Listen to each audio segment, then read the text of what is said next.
तो खुश रहने के लिए जो हमने 3 बातें सुनी। पहली बात क्या थी?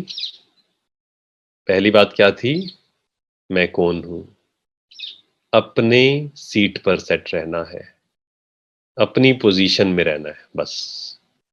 खुशी से भरपूर हूँ मैं, कुछ भी हो रहा है चारों ओर, पर वो मेरी खुशी को इफ़ेक्ट नहीं कर रहे। आध्यात्मिकता की शुरुआत यहीं से ही है, जब हम फिज़िकल लेवल से ऊपर उठ जाते हैं। फिज़िकल लेवल मीन्स लोग, सिचुएशंस, पीपल एंड सिचुएशंस। जब इन चीज़ों से हम ऊपर उठ जाते हैं कि कौन अच्छा बोल रहा है, कौन बुरा बोल रहा है, कौन क्या कर रहा है, कौन क्या नहीं कर रहा है। जब हम इससे ऊपर उठते हैं, तभी आध्यात्मिकता की एक्चुअल में शुरुआत होती है कि मैं आत्मा हूँ, खुश हूँ, आनंद हूँ। अब इस प्रकाश को कोई कम नहीं कर सकता। सूर्य चमक रहा है, तो बादल आएंगे, सूर्य घबराएगा नहीं। क्या सूर्य घबरा जाएगा बादलों को देखकर? चमकना कम करेगा? यस और नो? बताइए। सूर्य, मान लीजिए बादल आ गए, सूर्य चमकना कम कर देगा? नहीं, सूर्य चमकता रहेगा। ऐसे ही परिस्थितियां आ रही हैं, जा रही हैं, पर आप साक्षी। पर इसके लिए बहुत प्रैक्टिस भी करनी पड़ेगी। ऐसा नहीं है सोचा और हो गया, प्रैक्टिस करनी पड़ेगी। तो अपने प्रकाश स्वरूप में स्थित हो जाएं, बस। दूसरी चीज हमने क्या सुनी खुशी बढ़ाने के लिए? मुझे कौन मिला? दूसरी बात जो हमने सुनी, मुझे कौन मिला है, इससे बड़ी खुशी और कोई नहीं है, अगर आप इस बात को रियलाइज कर लें तो। लेकिन रियलाइजेशन की बात है ये। एक है सिर्फ इंफॉर्मेशन की बात, information and realisation, they are different. एक है इंफॉर्मेशन कि मुझे भगवान मिला है, हमें पता है। दूसरा है रियलाइजेशन, और मेरे अनुभव से इससे बड़ी शक्ति इस दुनिया में कोई नहीं है, इससे बड़ी खुशी इस दुनिया में कोई नहीं है। क्योंकि आत्मा को क्या चाहिए? सुप्रीम पावर, परमात्मा।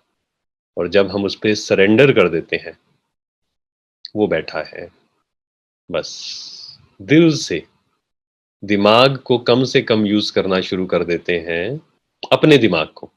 जब दिल से सरेंडर होते हैं तो हमारी बुद्धि इतनी प्योर हो जाती है कि हमें पता होता है क्या करना है, क्या नहीं करना है। परखने की शक्ति और निर्णय की शक्ति। तब हमें बहुत सोचना नहीं पड़ेगा, हमें पता होगा क्या सही है, क्या गलत है। वो कब? हल्के रहेंगे जब बाबा बैठा है, बस। इससे बड़ी खुशी और कोई नहीं है। कोई आपको एप्रिशिएट कर रहा है या नहीं कर रहा है, कोई आपको आगे बढ़ा रहा है या नहीं बढ़ा रहा है, कोई आपकी बात मान रहा है या नहीं मान रहा है, चीजें आपके अनुसार हो रही हैं या नहीं हो रही हैं, वो सब सेकेंडरी है। भगवान मिला है, उससे कनेक्शन, दिल से दिल का जब कनेक्शन जुड़ जाता है, उसके बाद और कुछ पाने की चाहत रह नहीं जाती। मतलब खुश होने के लिए। इसका मतलब ये नहीं है कि कर्म करना छोड़ देंगे, पर जो भी करेंगे खुशी नहीं ढूंढेंगे उसमें से। एक है कोई काम करना खुशी के लिए, एक है खुश होकर वो कार्य करना। तो वो खुश रहकर हर हाल में वो खुश होंगे। और तीसरी चीज है, हर सीन कल्याणकारी है। आप साक्षी होकर जब देखना शुरू करेंगे, चीजें आपको इफेक्ट करना बंद कर देंगी, तब आनंद ही आनंद होगा जीवन में, खुशी ही खुशी होगी जीवन में। सच्ची खुशी यही है जो किसी चीज पर आधारित ना हो, किसी व्यक्ति पर आधारित ना हो, किसी भी व्यक्ति पर, किसी वस्तु पर आधारित ना हो, किसी सिचुएशन पर आधारित ना हो। ये सिचुएशन होनी चाहिए तो मैं खुश हूं।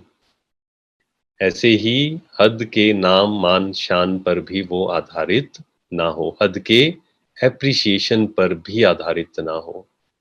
इंडिपेंडेंट, मैं आत्मा हूं, खुश हूं। चीजें मेरे अनुसार हो रही हैं तो अच्छा है, चीजें मेरे अनुसार नहीं हो रही हैं तो बहुत अच्छा है, क्योंकि मेरी खुशी उन पर आधारित नहीं है।